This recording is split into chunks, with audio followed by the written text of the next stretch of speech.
Hello, my little goblins. We're back at it again. We're in the little shadows right now. We're being ninjas. No, but seriously, we're trying ninjas again. But this time, I seen a version on Master Duel Meta that was focused on synchros. So I have almost the exact list the person had here. So this is the person who made the deck. Their name is Slayton. So if you guys are in their server, that's what their name is. And the only difference is I do not have Satellite Warrior, so I wasn't using him. But I feel like it would be very useful because not only is this a pop, like multiple pops, you get 2 pops pretty much out of this if you use it through Excel Synchron. But it also, when this card is summoned is destroyed, you can special summon 3 level 8 or lower warrior monsters from your deck. No, from your graveyard. Which means you can bring back Menzin, you can bring back, I guess not this guy, but you can bring back a lot of the other cards that are warriors. There's a few cards that are warriors. So it's actually pretty solid if you think about it. But we are not playing that version. This time we're going to be playing with Desert Locust, which is my budget option, which is probably garbage. But my idea is if I do this on a Hanzo, and I have some other plays on the field, let's say I have another level 4 or something, I could go into Barone and I can hand rip him. So that's my idea. Is it a good idea? Maybe not. You can also replace this with like Chen Ying or another level 10 that's pretty good that you can go into. But I decided to do Desert Locust. Doesn't matter. But we're going to go into some games. You guys are going to see how the deck plays. I think the deck is really cool. I really like the Shield Bearer. I think that's a really interesting tech that I didn't think about. Because this card can actually add Baku, and it pretty much what the guy says is it makes it it's almost like an emergency teleport. Because when Baku's added to hand, you can special summon it, and then when this is special summoned, you can grab one of your ninjutsu or ninja cards in the graveyard and add it to hand. So a lot of synergy here, and then you grab Hoppier Strong as the other choice. So it's pretty good. Let's go into some games and we can see actually how it plays out. Hello, we got game number 1 against Herobrine, and we are going first. Our hand isn't immaculate, but our opponent is going to maxi us. So we technically could have done some cool plays here, I think, but instead, I'm going to go for this play. I could have searched Hanzo here. I'm going to point that out. I chose not to. I didn't choose to pick Hanzo because I didn't get too many. I'm just going to say, half the games I do show the Hoppier play into it, but I wasn't able to get that many throughout the night. So this game I wanted to make sure I got a Hoppier game in, because we do run Herald, so that's actually pretty relevant. Our opponent activates Sleepy. I don't activate Hoppier immediately here, because if I activate Hoppier and this guy's smart, he could just not use the special summon. He doesn't have to special summon. And if he does that, then my Green Ninja flip face down effect is wasted. So that was my thought process. So I mean, definitely wanted to go through because we have this trap face down, the Ninja Art Deception. Alright, so he has that. I'm going to flip his card face down. He uses that to summon Perlili. I'm going to combo beautifully because I have a Green Ninja in the graveyard, so now I can get a trap. Boom. And he is screwed. So now he uses triple to try and draw 2. We're going to negate that. And if you guys were wondering if he was able to extend the board even more, I could use Ninjutsu Art of Dancing to tribute his monster, then flip both his cards face down, and then next turn I would have this. It'd be a pretty easy OTK if you guys were wondering. But this guy scoops it up because I just dumpstered it. Alrighty, here, game number 2. Our opening hand is pretty good for going second, I'm not gonna lie, because Notebook's really good. Our opponent opened really bad, Sunseed. I'm gonna say, they didn't open the traditional opener, right, for Sunseed, where they would get like a bunch of interruptions. But they still end on like four interruptions. And you're gonna see what I'm talking about. They're not obvious. These are just his traps are the interruptions. So I summon Fenrir. It gets impermed immediately. That's 1 interruption. I book a moon this. That's 2. That's the negate out of the way. I use Tabari to special summon. That's another interruption call by, which I do dodge it by using the Jitsu art book, which is actually really sick.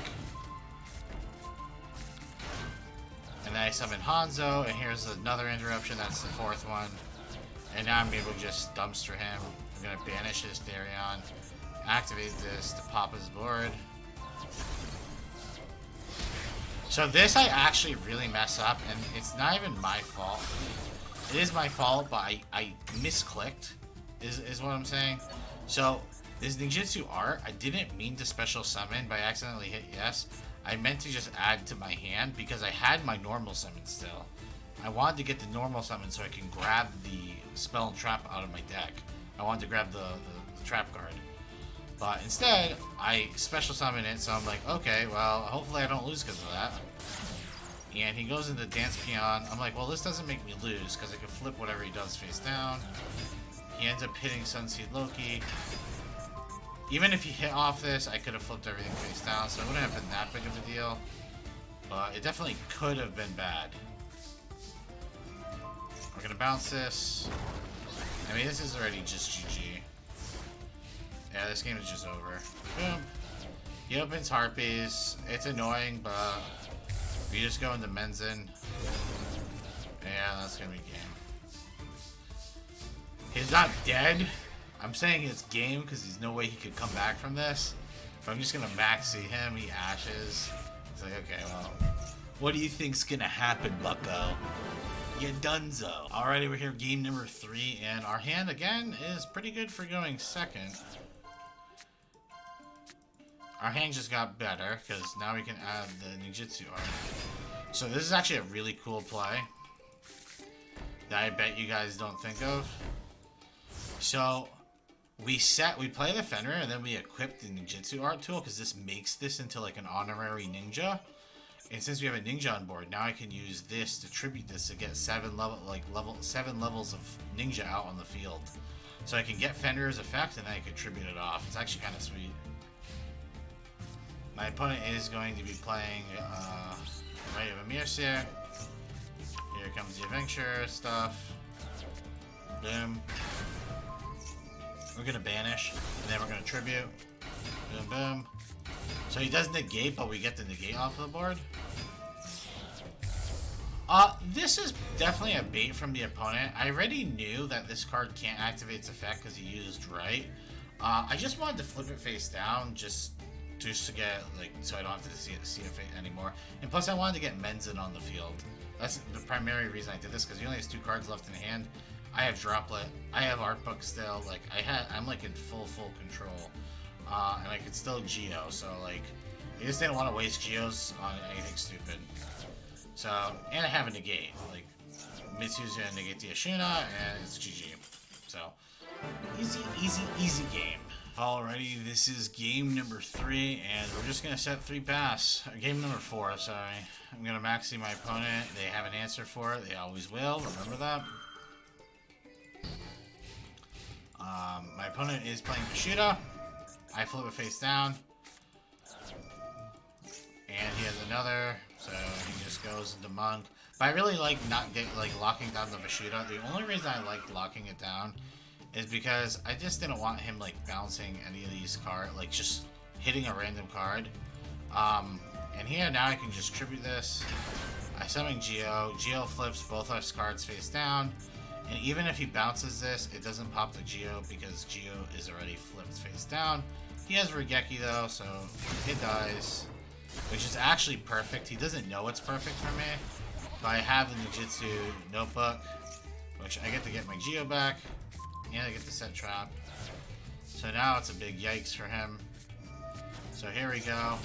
I was actually very afraid that this was Blackout. Which is why I'm playing... I ended up playing this a little weird.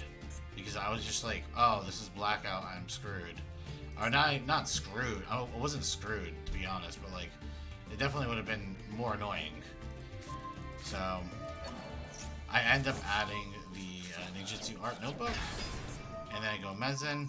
I trigger the Menzen, and then I bounce this. I wasn't activating this because I thought it was notebook. I mean, I thought it was blackout, and I was right. And now I flip my card back face down, and I get the flip. And he is so screwed. Like, he has to deal with a monster negate, and then he has to deal with a tribute, and he has to deal with art book, and he has to deal with Book of Moon. Yeah, good luck. And my opponent has Harpies. We've seen this play before.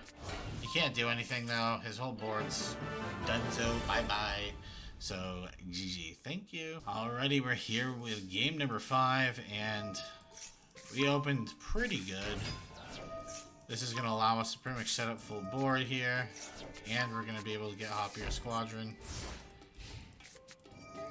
Here we go. We set up our ship. Now I use Pot of Extrav, draws 2. He's playing Makanko. This card's actually really good into Makanko, but if he has a Kaiju, it definitely makes this game way, way more annoying. But it's not impossible, because I could technically dodge some of his stuff by using Ninja, popping this, and just start flipping my own cards face down so you can't equip them. But here, always, like, when someone does this, always wait for the activation, just so he because the activation is once per turn. So now, even if he brings this back, he can't use it. So he just waited. There goes Benzin. Him using that made me know he doesn't have a Kaiju, because if he did, he would never do that. He would just Kaiju immediately. Okay, so here's Fire Dance, and now we're gonna actually. We probably should have done this. Honestly, after I use Menzin's effect, I probably should have just done this. Just so I can get Baron, so he'd even get Fire Dance. Because now I'm actually make this a game where I could lose. So, here's Stardust. There's Baron. And the Stardust Warrior would actually have helped in this game because I can't target anything anyway. Unless it doesn't target. I don't think it does. So we negate. If I didn't have this negate, by the way, I was kind of cocked because this would have given me 4K and I would have just died to it. You're gonna see something really funny. Since my Baron's already donezo, I end up bringing it back to go into Menzin. And he ends up doing this. I don't know why he didn't just do this on my Baron, but maybe he just didn't know. He call buys my Hanzo.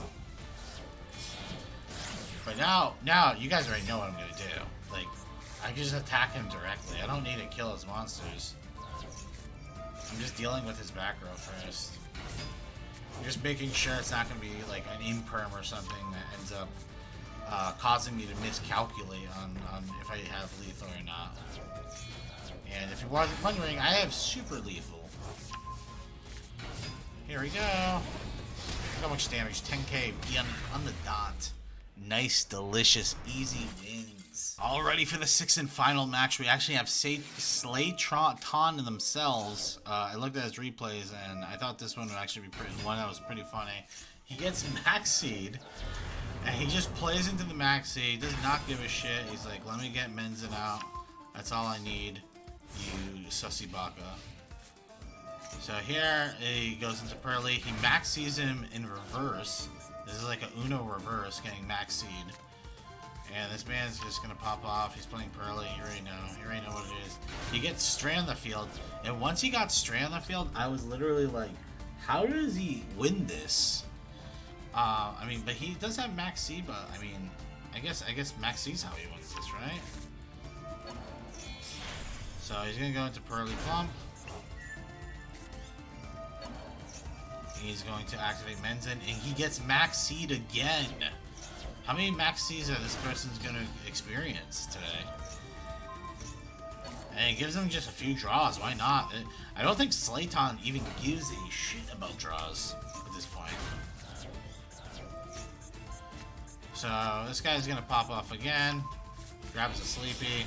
Sets 2. Goes into Robin. Surprise! No, doesn't bother setting up Zeus, probably because they have a lot of good stuff, and the fact that they have Pearly Sleepy, and they have another Sleepy and Grit, so he's gonna draw 3 if he gets this off, which he's not because he chain blocked it. So we Maxi on his side. So that's this is 4 maxis as activated already, and we're on turn 3. Very balanced card, I think. And then we got Noir drawing 2, maxied again, 5 maxis. We're at 5 maxis. There's been a maxi played every single turn, and sometimes 2 a turn. And then he gets Ash, expectedly. Hanzo. This is actually a really cool OTK line that he ends up doing. This is why I wanted to show it. So he sets the ninjutsu R tool with the book, and then he does Sprite Elf with the green ninja to bring it back. And then he's going to use the green ninja and this to go into Sprite, Gigantic Sprite. Gigantic Sprite becomes the largest ninja there is, the 3700, and this is the last 500 points of damage he needs for the OTK. But he's got the droplet, don't even worry about it. So look, he's at perfect 8,000, he scoops it up. That's a crazy OTK. If you guys don't know, like I said before, the ninja tool makes the Gigantic Sprite into a ninja, and it lets him, obviously, we'll let him attack him directly because of Menzin's effect. But good job, Slayton. I thought it was pretty funny because how many maxis were played. So let's get to the recap. Hello and welcome to the recap. If you guys enjoyed this type of content, please subscribe and like the video, and also hit that notification bell so you guys know when I'm posting videos. I think that's very important to be said because sometimes I feel like you guys don't know. You should, but you don't. Also, join the Discord. We have tournaments every Friday. If you guys are watching this on Friday, tournament is today at 6 p.m. Eastern. And yeah, check out the rules. If you join the Discord, all the rules will be there. Just ask around. Someone will respond to you. So, yeah. So let's talk about the deck. How was it? Do I think this deck is the new thing to do? Do I think it's crazy? So, first things first. I think it's pretty good. I really like this tech. I really like the tech. I like the Hoppier Squadron. I do like the Satellite Warrior. I think that's better. That's a good tech. I think his extra deck, like having that, is good. He sold me on the Gigantic Sprite and Sprite Elf. I knew we were doing this. Like, this is the only way to do the Zeus line, because obviously you only have one XZ monster and you have Zeus. So that makes sense to me. But I'm not 100% sure. Like it's kind of an awkward Zeus line, right? Because like when you go to Gigantic Sprite, we're not going to activate the effect, or we get locked and we can't Zeus. And if we don't activate the effect, you get a 3-mat Zeus out of that, which is a little awkward. So could be a world where you play Downward Magician if that's really something you're trying to do. I've never went Boral Sword Dragon. Never really came up. Usually OTK without it. Usually just sent it off of Pot P. But yeah, the Gigantic Sprite is a little interesting in the deck.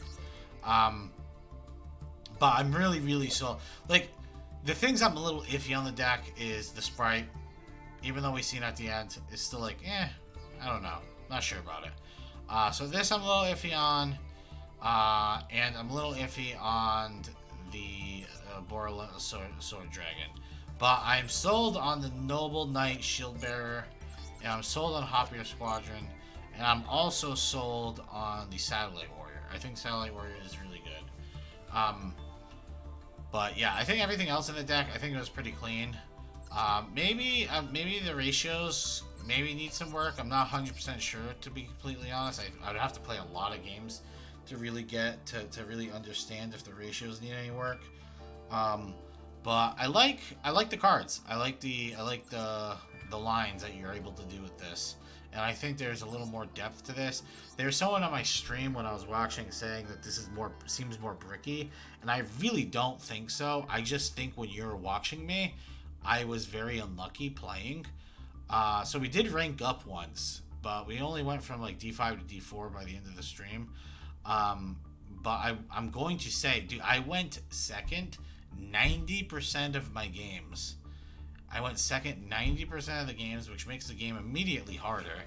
And secondly,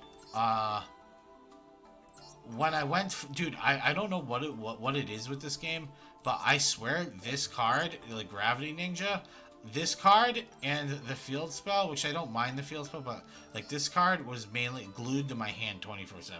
Like I swear, dude, there's some hands I would open, like I'd open this, and like 3 hand traps. And I'd be like, we don't play that many hand traps to open that, so I don't understand why this keeps happening.